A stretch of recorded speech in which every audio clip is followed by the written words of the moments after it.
Okay, so this video is gonna be a rather short one, I think. So here is my ROG Xbox Ally X. I've been loving it so far since the day that I got it, which was release day. And as you can see, I did mess with it a lot. So as you can see, I do have the dbrand triple black skin on it right now. There are some relief cuts that I cut around the edges here because the case, it did squish the skin inward a bit, so I had to cut some relief gaps here so that it wouldn't, you know, get crushed by the case when I put it in. And unfortunately, this part of the skin still get crushed. As you can see here, it's all wrinkled up, and yeah, it's quite terrible. But that is not the point for today. As you can see from the title and thumbnail of this video, yes, both my triggers are actually broken. Yeah, this trigger here, it doesn't sound good. This trigger, absolutely terrible. And right trigger, as you can see, it wiggles a lot because one of the posts for this, one of the stem is broken off, and that's why it wiggles so much. And it also gets stuck a lot. So if I press here, you can see it doesn't go in smoothly, and this part is even worse. Okay, it's stuck now. Stuck. Yep, my trigger is completely broken. I think it has just snapped off even more now.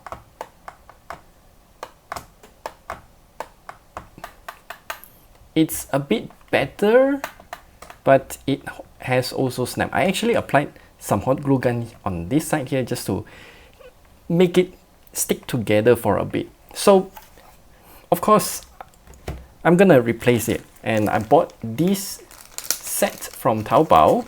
Surprisingly, you can find a lot of spare parts for this device in particular on Taobao. You can get it in black or white colors. Of course, I got it back in black color because, you know, I want it to be black color. And the assembly seems to be rather straightforward.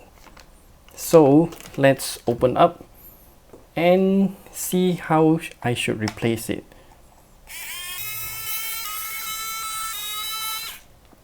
Okay, so we got the back cover off. If you want to know how to disassemble your ROG Xbox Ally and the ROG Xbox Ally X, then we also have a video about that, link at the top right corner here. Both of them will share the same internals, it's just with some variations. So to replace the two triggers, we have to take out these two cables. These two are vibration motors for your impulse triggers.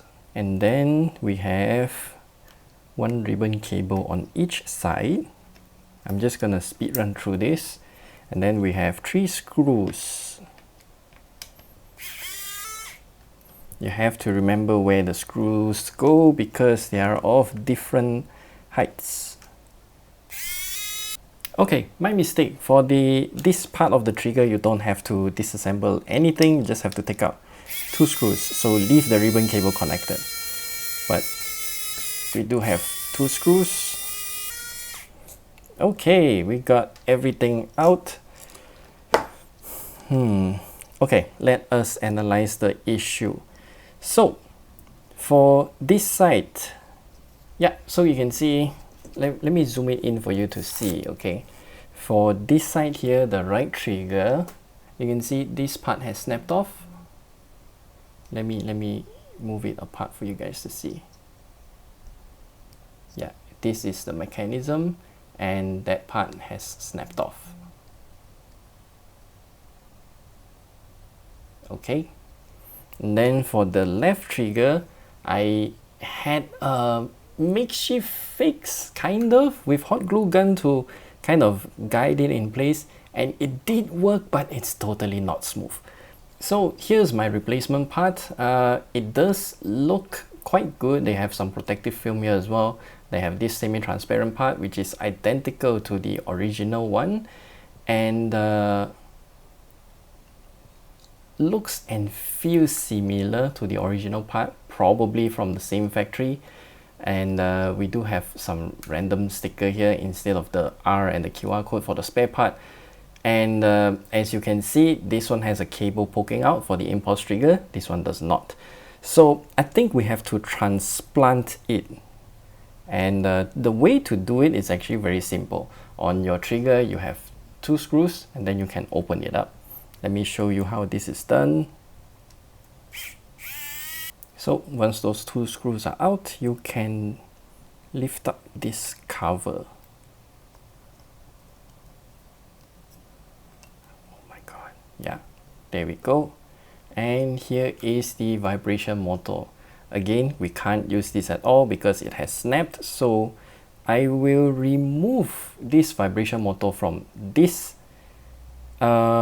original part and transplant it to the new replacement part. There's gonna be some adhesive at the back, so take your time to pry it out.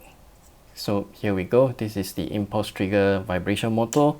And for our replacement part, they even have a little piece of tape here, protective tape for the adhesive, so we just take it out. Alright, so that's done. I'm gonna stick this in,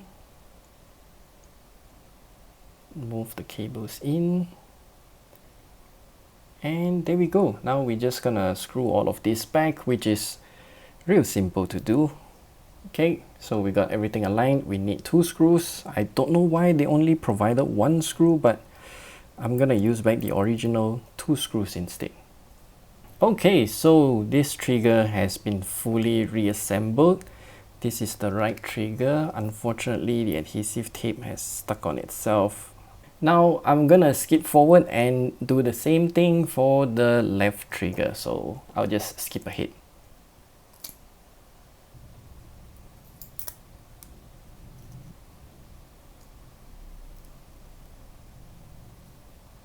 Okay, so both triggers are technically replaced. I'm just gonna reassemble everything, and that's it. We replaced the triggers. They feel so smooth now, so brand new. There's no wiggle or anything like that. As you can see, no wiggle, no nothing. They're real stable, real nice. So let me connect back the back panel, and then we can finally turn it back on, and I can finally continue gaming again. Then we'll plug in a charger to activate the light sensor thing, and we can boot it up again. Wow, this feels so much better. So yeah, that's how you fix your triggers on your ROG Xbox Ally X. It's a rather straightforward process, just a little bit finicky because the parts size is real tiny, but yeah, there you go. This is how you do it. Yay, do hit that like and subscribe button if this helps you out. I can foresee this video will not do well at the beginning because, well, it's still under warranty. Let's just put it that way. And eventually, when you want to fix your own ROG Xbox Ally X, then yeah, I think this video will help you out a lot, right? Because I did see some other people like Modern Vintage Gamer, his ROG Xbox Ally, the white one, had a broken trigger as well, and he didn't even use the dbrand case. And yeah, I suspect it's because the kill switch is real tight and you have to pull it across the triggers. That's what's caused it to break in the first place, for my case at least. So yeah, if this video helps you out, then do hit the like and subscribe button, and we will see you guys in the next video. Yeah, now I gotta clean this up.